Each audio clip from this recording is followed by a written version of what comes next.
This is anti-American. That threat to this country. If I don't get elected, it's going to be a bloodbath. How much chaos about there is what going she to be. says is a nation The government is going to sleepwalking be into dictatorship. Destroy you. Hell-bent on destroying this country. Destroy our country as we know about it. to take over the To subvert And everything. not gonna give it back. Overturn American democracy. And he darkly End of predicted American the end of democracy. democracy in the democracy. country. I'm not sure that you'll ever have another election in this country. Described as all hell breaking loose in Seattle.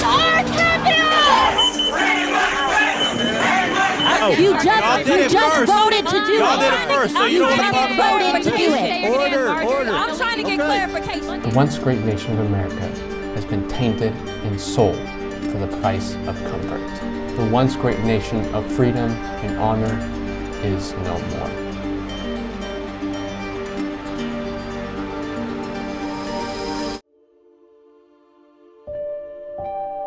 Nearly 40% of Americans identify as independent, but our political duopoly collapses voters into red and blue. In this division, we refuse to explore other opinions, and instead we indulge in our own opinions with political media. We take every opportunity to disagree and demonize our political enemies in ignorance of their views. We disagree not only on policy, but on facts. Our nation can no longer decipher fact from opinion.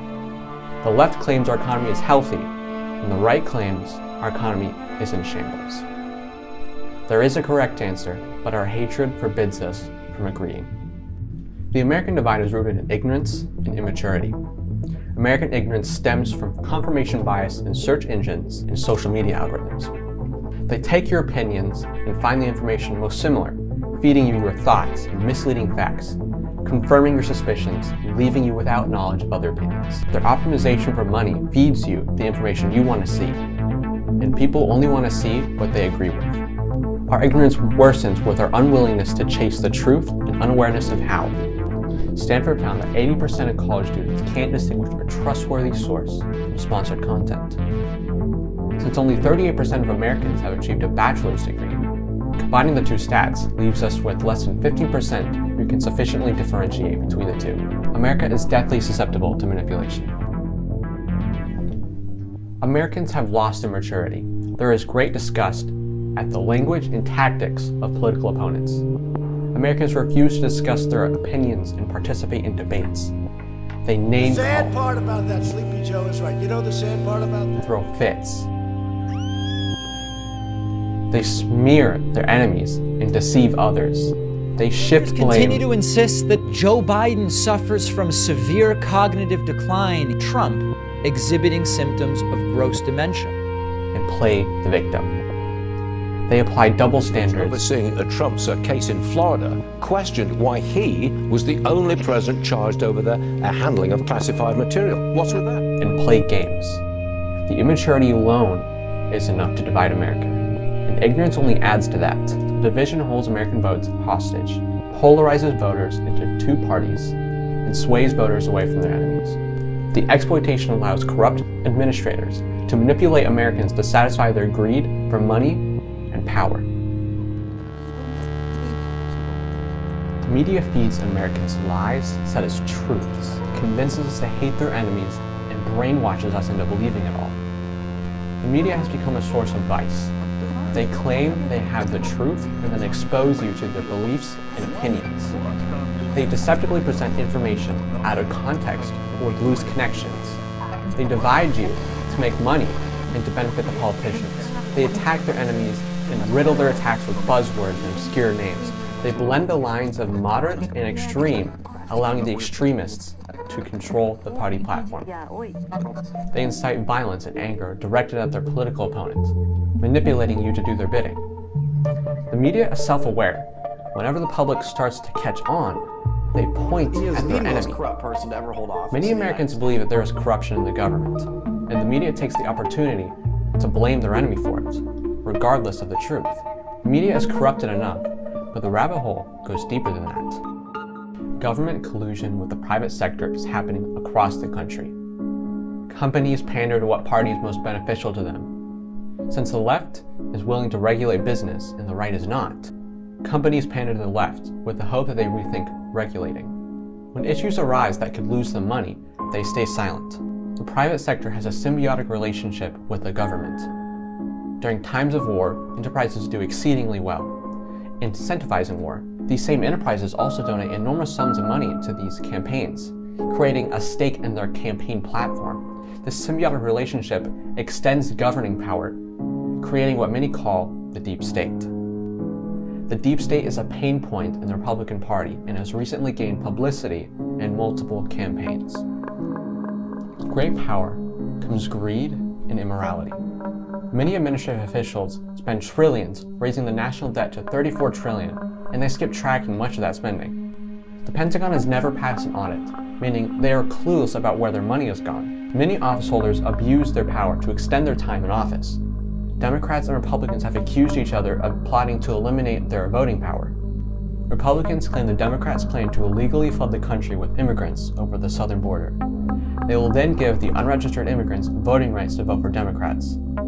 They will then implement easily exploitable voting systems and exploit those weaknesses to cheat in elections, eliminating Republican power. Democrats claim the Republicans plan to suppress votes by complicating the system. They will take over state positions that approve election results to alter them. They will take over low-level voter worker positions to point out and gather evidence of voter fraud. They will then apply this plan over the entire country, eliminating the voting power of the Democratic Party. Political rivals have accused each other of trying to eliminate opponents by exploiting a corrupt justice system. Something dark is going on behind closed doors. Something deeper and darker than anything the public eye can see. We must expel this corruption before it's too late. To repair the nation, we must tackle these issues. We need to bring back civility and remove immature behavior. We can begin to solve this in the families and then expand into institutions. First, we need to reduce single-parent families to allow for effective parenting, reducing crime and immaturity. We can do that by creating positive and negative incentives for parents to stay together, with paycheck boosts and fines. This solution has some nuance, but it's a start for discussion. Parents also require time off to raise children effectively, not just when babies are born. Historically, stay-at-home parents were the norm, but now many households have no stay-at-home parents. If the middle and working classes are doing well, then there's no pressure to work as many hours. A struggling economy prevents parents from taking time off because money is tight. So how do we pay for it all? If we force businesses to pay, they'll hire fewer parents. If the government pays, we increase our national spending when we already spend too much. The solution is nonprofit organizations. We give extra tax benefits to those entities who donate to these organizations, more so than for other donations. The tax benefits will motivate enterprises to fund the organizations, benefiting everyone. To continue to repair a country, we must eliminate ignorance. Our education system requires reform to build fundamental skills for society. Americans should know how to debate and use critical thinking to find the truth. We need in-school debates and lessons on how to think, not what to think. The earlier students start this, the more people will learn these skills. But fixing the education system misses adults already out of school. For that, we host public debate events. We mandate a selection of locals to attend and participate in the debate with the government officials. 3 individuals from different ideological groups will inform participants and the public. It exposes citizens to differing opinions and makes citizens well informed to formulate their own opinions. Since debates can get heated, it is necessary to have a zero-tolerance policy on incivility. To fund the program, we can get corporations to host these events. To further support the program, we can employ a similar strategy to the earlier one. The events spark crucial conversations among the people and the added benefit of exposing corruption to the public eye and challenging political figures to throw out politics and take stances on issues. While this is on the right path to expelling corruption, we must do more. We must ensure citizens don't rely on the government for information and decisions. We must move corruption to the public stage with more debates, public appearances, and more blind interviews and better news coverage. Secrecy allows corruption to thrive. We need to declassify as many documents as possible and increase publicity for political donations. The public stage will scare off corruption and empower the people to remove corrupted officials. We must ensure that laws and court decisions are specific and clear. Vagueness opens the door to exploitation. we must use strict language in laws to restrict office holders with term limits and minimal communication with corporations. Whenever they break these laws, we need their swift and sweeping prosecution. Every one of these trials should be televised and available to the public. Fewer and fewer people trust news organizations, and we should not rely on their word to report cases to us. This would reduce corruption, but any act of corruption will resist any attempt. We need new management with as fresh of a slate as possible. In many of our three-letter agencies, there are corrupt bureaucrats everywhere.